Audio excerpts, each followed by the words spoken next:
सभी ड्राइवरों को तथा सभी वाहन मालिकों को मेरा प्यार भरा नमस्कार। दोस्तों, कल थी 1 जुलाई। जी हाँ दोस्तों, कल 1 जुलाई को समस्त ड्राइवर भाइयों के लिए और वाहन मालिकों के लिए सरकार की तरफ से, परिवहन विभाग की तरफ से, राज्य सरकार की तरफ से बहुत बड़ी खुशखबरी आई है। जी हाँ दोस्तों, कुछ खुशखबरी परिवहन विभाग ने दी है, कुछ केंद्र सरकार ने दी है और कुछ राज्य सरकार ने दी है। तो दोस्तों, अगर आप भी एक वाहन के मालिक हैं, चाहे वो किसी भी प्रकार का वाहन है, 2 व्हीलर है, 3 व्हीलर है, 4 व्हीलर है, बस है, ट्रक है, या फिर आप एक ड्राइवर हैं, कार चलाते हैं, टैक्सी चलाते हैं, ओला उबर रैपिडो चलाते हैं, या फिर आप बाइक चलाते हैं, बस चलाते हैं, ट्रक चलाते हैं, तो दोस्तों आपको ये वीडियो पूरा देखना है। तो दोस्तों, वीडियो शुरू करने से पहले आप सभी भाइयों से मैं एक निवेदन करना चाहूंगा। अगर दोस्तों आपने हमारे चैनल को अभी तक सब्सक्राइब नहीं किया है तो प्लीज सब्सक्राइब जरूर कर लें, और अगर आप हमें फेसबुक पे देख रहे हैं तो हमारे फेसबुक पेज को भी फॉलो जरूर कर लें, क्योंकि दोस्तों हमारे चैनल पर हमेशा ट्रांसपोर्ट से जुड़ी, ट्रैफिक डिपार्टमेंट से जुड़ी और आरटीओ से जुड़ी सभी प्रकार की जानकारी हमेशा मिलती रहती है। तो चलिए दोस्तों, वीडियो शुरू करते हैं और सबसे पहले हम बताते हैं राज्य सरकार ने क्या खुशखबरी दी है। तो दोस्तों, ये जो खुशखबरी है ये मध्य प्रदेश वालों के लिए काफी बड़ी खुशखबरी है, जो मध्य प्रदेश में रहते हैं या फिर मध्य प्रदेश में जाते हैं। ज्यादातर हमारे जो ट्रक ड्राइवर हैं, टैक्सी ड्राइवर भाई हैं, या फिर कुछ लोग जो प्राइवेट गाड़ियों के माध्यम से भी मध्य प्रदेश में जाते हैं या फिर मध्य प्रदेश में रहते हैं, वहां से कहीं और जाते हैं, तो उनके लिए बहुत बड़ी खुशखबरी निकल कर आई है। मध्य प्रदेश सरकार ने 1 जुलाई 2024 से अपने राज्य में लगने वाले सभी बॉर्डर की जो चौकियां होती हैं उनको बंद कर दिया है। जी हाँ दोस्तों, जितनी भी मध्य प्रदेश राज्य से जितनी भी सीमाएं मिलती हैं अन्य राज्यों की, वहां पे देखा होगा कि आपको एक चौकी या फिर बैरिकेडिंग दिखाई देती है, वहां पे आपको रुकना होता है, चेक कराना होता है, सारी चीजें वहां पे आपको दिखानी पड़ती हैं, तब आपको एंट्री मिलती है। लेकिन दोस्तों, इसमें समय बहुत ज्यादा खराब होता है, जिसके कारण जो गाड़ी के अंदर सामान होता है वो भी खराब होने की संभावना रहती है, और काफी ज्यादा जो डीजल पेट्रोल है इसकी भी खपत होती है। यही सब देखते हुए मध्य प्रदेश की राज्य सरकार ने 1 जुलाई 2024 से अपने यहाँ की बॉर्डर पर लगने वाली सभी चौकियों को बंद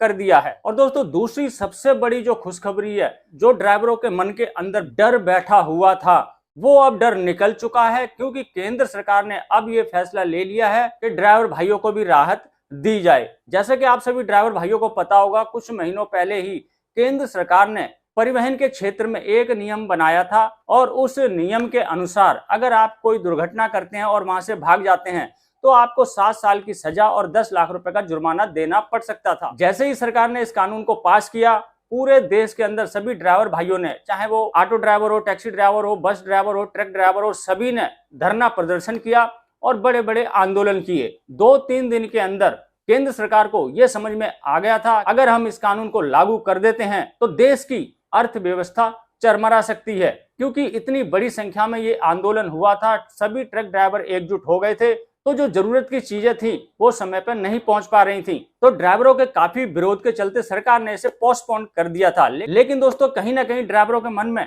ये डर था कि सरकार अभी इसे पोस्टपोन कर रही है, आगे चलकर सरकार इसको लागू जरूर करेगी। तो दोस्तों, अब मैं आपको बता दूं, सरकार ने 1 जुलाई को जो नए नियम थे, जो नए कानून थे, BNS यानी कि भारतीय न्याय संहिता, उसको लागू कर दिया है। लेकिन इस भारतीय न्याय संहिता में जो हिट एंड रन कानून था उसको लागू नहीं किया है। तो ड्राइवर भाइयों का जो डर था, जो भय था, वो अब बिल्कुल साफ हो चुका है। ये जो हिट एंड रन कानून था ये ठंडे बस्ते में जा चुका है, और इस कानून को ना लागू करने के इस फैसले का दिल्ली के ऑटो रिक्शा संघ के महामंत्री राजेंद्र सोनी जी ने और ऑल इंडिया क्रांतिकारी ड्राइवर मोर्चा के महामंत्री राजेंद्र सोनी जी ने खुलकर स्वागत किया है, और केंद्र सरकार को बहुत बहुत धन्यवाद कहा है कि उन्होंने ड्राइवर भाइयों की बात को माना और इस कानून को लागू नहीं किया। तो मैं भी केंद्र सरकार को, हमारे परिवहन मंत्री श्री नितिन गडकरी जी को, अमित शाह जी को और माननीय नरेंद्र मोदी जी को बहुत बहुत धन्यवाद करता हूं कि उन्होंने ड्राइवर भाइयों की बात को सुना और उन्हें राहत देते हुए